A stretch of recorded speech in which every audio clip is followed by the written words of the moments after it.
Neutralizing the stain. Camouflage your concrete! Yeah! After the concrete has properly dried and you've given it the reaction time that you feel it needs, whether it be a few hours or up to 24 hours, then it's time to unveil the artwork that you've created and see what color the concrete has really became. You do this by neutralizing the stain and rinsing off the residue. A residue will usually form during the drying stage. Some acid colors will have a heavier residue, while other acid colors will hardly have any residue at all. Regardless though, the acid stain residue must be neutralized and rinsed off with clean water. You can use mops if inside, you can use water hoses if outside, you can use wet dry vacs, and you can use extremely soft bristle brooms whenever you're neutralizing and removing the residue. If you decide to use a soft bristle brush or a broom to kind of help break up the residue, then two things to bear in mind. Make sure it's real soft. I mean soft enough that you wouldn't mind using it to wash your car. And secondly, don't over scrub it, because whenever you're neutralizing, then the acid stain is still in its infant stage. If you wanted to at this point, you could likely scrub it right on back down to concrete if you worked on it hard enough. So take it easy. All you're trying to do is neutralize the stain, and you're just rinsing off the residue. You do not have to get 100% of the residue up, but you do need to get up as much as you can. Really, the main thing that you're trying to do is just neutralize the acid. The sealer will not be able to bond properly if the acid is still active. And you want to get enough of the residue that if you're not going to seal it, then you're not going to track it anywhere. You neutralize the acid stain with either baking soda, TSP, or ammonia. I recommend that you use ammonia. It doesn't take near as much ammonia as it does baking soda or TSP. Whenever you are using ammonia, if you're doing it inside, then you'll use ammonia and water, and you'll use about 8 to 12 ounces of ammonia in a mop bucket of water. You'll mop that on and scrub it around, and then either mop it up or you'll use a wet dry vac to pick it up. You need to replace and replenish your water regular. You don't want to let it get too dirty, and it will get dirty quickly as you're picking up the residue.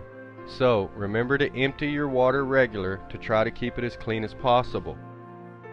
You're going to neutralize it really well one time, and then you're going to rinse it 2 or 3 times with clean water only, and that should be enough. If you're doing it outside, then what you'll want to do is put your ammonia into your pump up sprayer.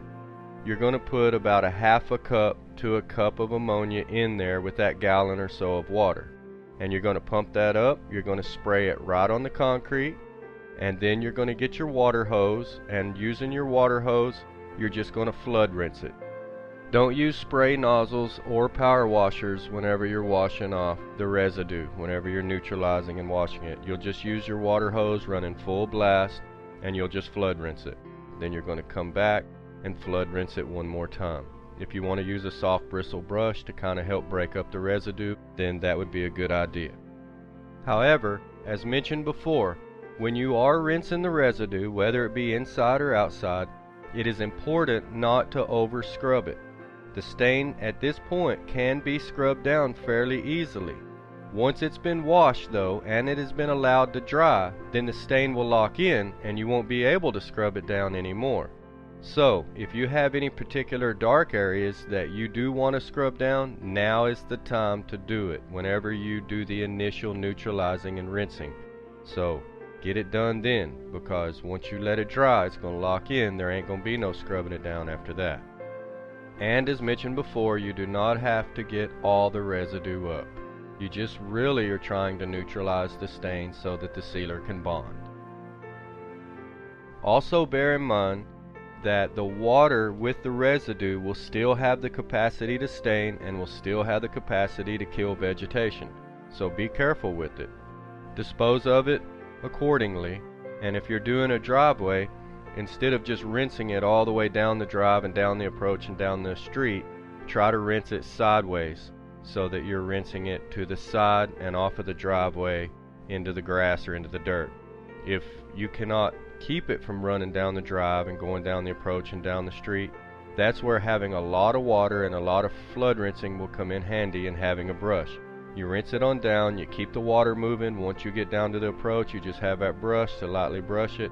It'll brush on down. While you're neutralizing and rinsing it, this is the time to pay attention to what color it is and what it looks like. Whenever it is saturated with water after you've rinsed it off, that's what it'll look like if you use a solvent-based sealer, or if you do another coat of stain. Once it dries down to the point that it's damp, it's not saturated, it's not dry, but it's still damp. That's what it'll look like if you use a water-based sealer. Many stains recommend sealing it. A few say that you do not have to. One last point I would like to make is, after you've neutralized it and rinsed it down, and really during the process, that's whenever you're going to notice if you have any blemishes or bad spots. If you had spots of paint or glue or anything like that, then that's where they're going to really stick out, and you're going to tell that they didn't take the stain well. If you do have these types of areas, just paint spots or spots of glue, then you can use watercolors from a children's watercolor paint book so that you can mix the colors together to get them to blend in, and you can lightly paint over these small spots or blemishes to blend them in. Whenever you seal over it, then the sealer will lock it down and it'll make it blend in even better. I wouldn't do this in large areas, but it certainly works great for little spots and little blemishes here and there. And that concludes neutralizing the stain section. Camouflage your concrete. Yeah.